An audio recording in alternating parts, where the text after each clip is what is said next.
All my lovable student army. आप सभी को मेरा प्यार भरा सलाम, नमस्कार और सत श्री अकाल।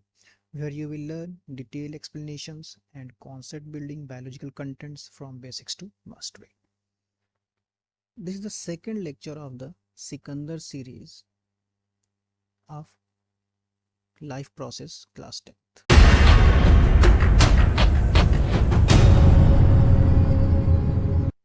जिन लोगों ने फर्स्ट लेक्चर अभी तक नहीं देखा है उन लोगों से रिक्वेस्ट है कि वो इस सीरीज़ का पहला लेक्चर ज़रूर देखें ताकि इस लेक्चर को समझने में उन्हें आसानी हो।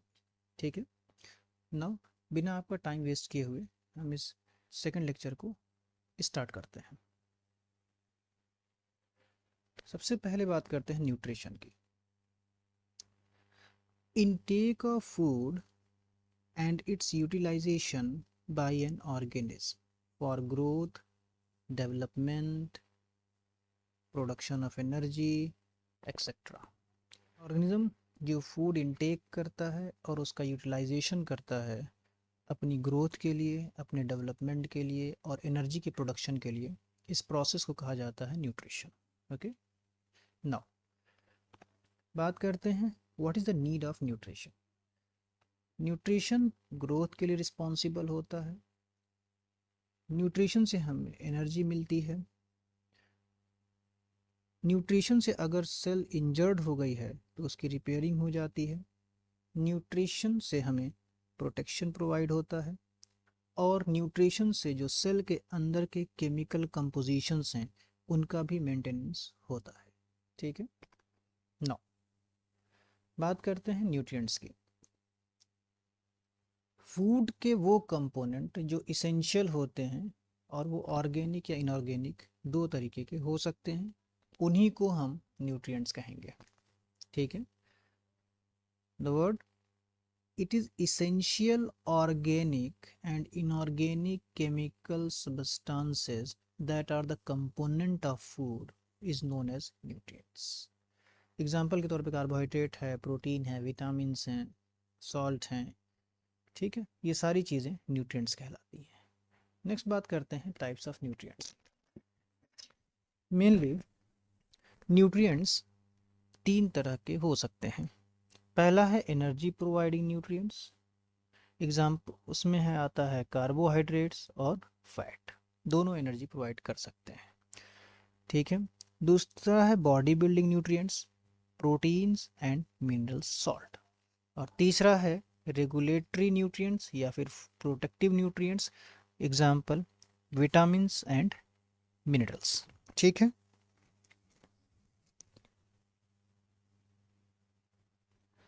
बात करते हैं फूड की। वो सब्सटेंस जो ऑर्गेनिज्म खाता है या ड्रिंक करता है कलेक्टिवली कहा जाता है फूड। एग्जाम्पल की तरह वेजिटेबल्स हो सकता है, फ्रूट्स हो सकता है, मिल्क हो सकता है, ब्रेड हो सकता है, मीट हो सकता है, एक्सेट्रा। डाइट की बात करेंगे, जो फूड ऑफ कॉम्बिनेशन ऑर्गेनिज्म जो ईट करता है या ड्रिंक करता है एट अ टाइम, उसको कहा जाता है डाइट। नेक्स्ट बात करते हैं बैलेंस डाइट की, कि फूड का वो प्रिंसिपल कंपोनेंट जो स्पेसिफिक क्वांटिटीज में मौजूद होता है उसको हम कहते हैं बैलेंस्ड डाइट। और बैलेंस डाइट का सबसे इम्पॉर्टेंट एस्पेक्ट ये है कि वो हमें वो ऑर्गेनिज्म को sufficient amount of energy provide करता है। और एनर्जी को मेज़र करने के लिए हम बायोलॉजी में एक टर्म यूज़ करते हैं किलो कैलोरीज। नेक्स्ट बात करते हैं मील की। नेक्स्ट बात करते हैं food that we eat or drink at a time to ensure appetite। Appetite को सेटिस्फाई करने के लिए ऑर्गेनिज्म जो फूड या drink at a time intake करता है उसको हम कहते हैं मील।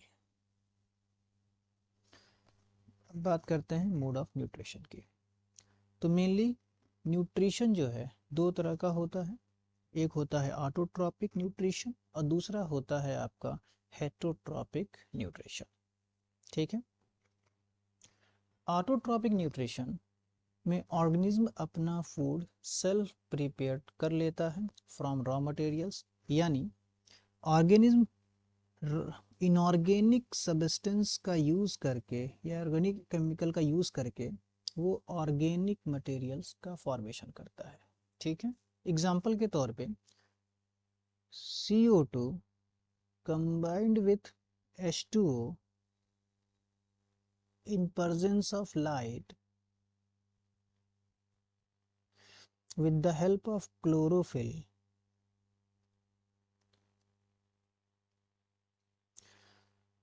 to form C6H12O6 plus oxygen. तो यहाँ पे ये है ग्लूकोज, और ग्लूकोज जो है ये एक ऑर्गेनिक मटेरियल है, जबकि CO2 एंड H2O ये इनऑर्गेनिक मटेरियल्स है। ठीक है ना, ऑर्गेनिज्म जो ऑटोट्रॉपिक न्यूट्रिशन परफॉर्म करते हैं उन्हें हम ऑटोट्रॉप्स कहते हैं। एग्जाम्पल के तौर पे plants, photosynthetic and chemosynthetic bacteria etcetera. Autotrophic mode of nutrition mainly दो तरह का हो सकता है on the basis of energy source. Okay, पहला है फोटो ऑटोट्रॉप। यहाँ पे जो फूड सिंथेसाइज करने के लिए एनर्जी सोर्स है वो लाइट है। ठीक है, इसलिए हम इसे कहेंगे photo autotrophic mode of nutrition. Example plants, green sulphur, bacteria etcetera. दूसरा टाइप है ऑटोट्रॉपिक न्यूट्रिशन का कीमो ऑटोट्रॉपिक। यहाँ पे फूड सिंथेसाइज करने के लिए जो सोर्स है एनर्जी का वो है केमिकल्स, और वो स्पेशली इनऑर्गेनिक होता है। ठीक है, और ये जो ऑर्गेनिज्म परफॉर्म करते हैं उन्हें हम कीमो ऑटोट्रॉप्स कहते हैं। और एग्जाम्पल है नाइट्रोसोमोनास, नाइट्रोबैक्टर, थायोबैसिलस एक्सेट्रा। ठीक है, नाउ बात करते हैं हेटरोट्रॉपिक न्यूट्रिशन की। Organism obtain their food directly और इनडायरेक्टली फ्रॉम ऑटोट्रॉप्स और अदर ऑर्गेनिज्म जो डेड या डिकेइंग ऑर्गेनिक मैटर होते हैं। हेटरोट्रॉपिक न्यूट्रिशन में क्या होगा कि ऑर्गेनिज्म अपना फूड किसी दूसरे ऑटोट्रॉप्स या दूसरे ऑर्गेनिज्म से ऑब्टेन करेगा। ठीक है, उसे हम कहते हैं हेटरोट्रॉपिक न्यूट्रिशन। और ऐसे ऑर्गेनिज्म जो हेटरोट्रॉपिक न्यूट्रिशन शो करते हैं उन्हें हम कहते हैं हेटरोट्रॉप्स। एग्जाम्पल के तौर पे एनिमल्स, जिसमें ह्यूमन भी आता है, fungi, non green plants etcetera. Heterotrophic nutrition mainly 3 types के हो सकते हैं।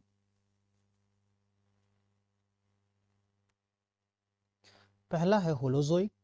इसमें ऑर्गेनिज्म कॉम्प्लेक्स फूड को एज अ होल इनटेक करता है, एग्जाम्पल ऑल एनिमल्स। दूसरा सेप्रोट्रॉफिक न्यूट्रिशन। इसमें ऑर्गेनिज्म जो फूड ऑब्टेन करता है वो dead and decaying organic matter से ऑब्टेन करता है, एग्जाम्पल के तौर पे फंगाई। और तीसरा है पैरासिटिक।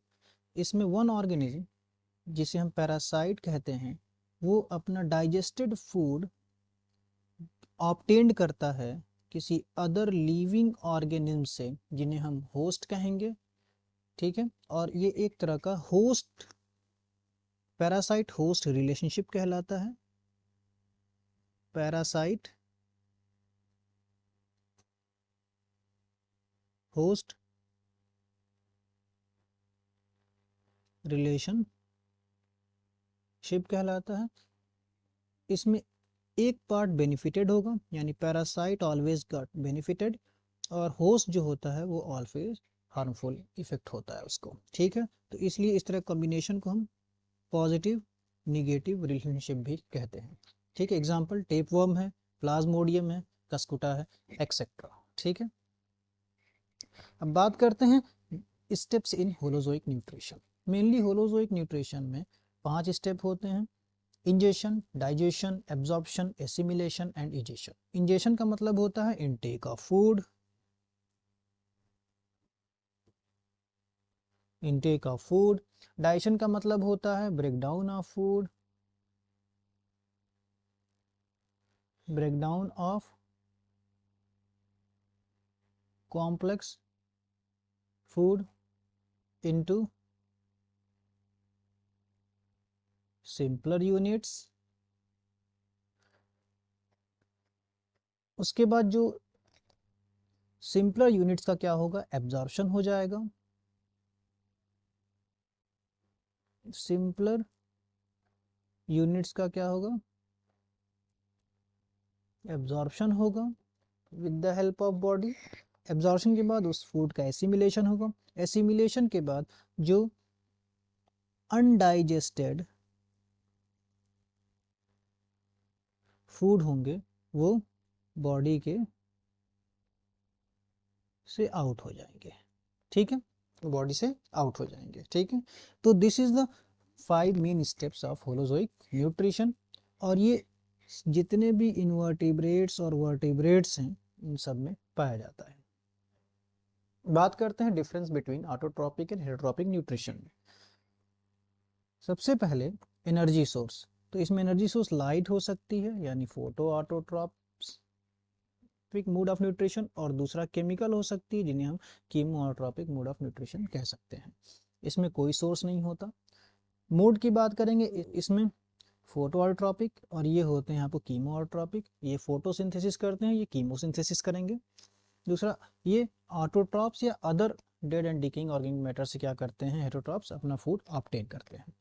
कहाँ कहाँ पाए जाएंगे, ये प्लांट में पाए जाते हैं, एल्गी में पाए जाते हैं, सब बैक्टीरिया में पाए जाते हैं। जबकि हेटेरोट्रॉपिक न्यूट्रिशन एनिमल्स में पाया जाता है, फंगाई में पाया जाता है और बैक्टीरिया में पाया जाता है, ठीक है। एग्जाम्पल्स देखेंगे कौन कौन से हैं, तो ब्लू ग्रीन एल्गी है, ग्रीन सल्फर बैक्टीरिया है, यहाँ पे ह्यूमन है, नाइट्रोसोमोनास है, राइजोपस है, एक्सेट्रा। ये सारे के सारे डिफरेंस हैं। होप ये वीडियो आपको समझ में आया होगा। है तो like comment share and subscribe करिए और अपनी क्वेरीज को कमेंट में पूछिए। Definitely I will give the answer. Thanks for watching, stay tune, thank you.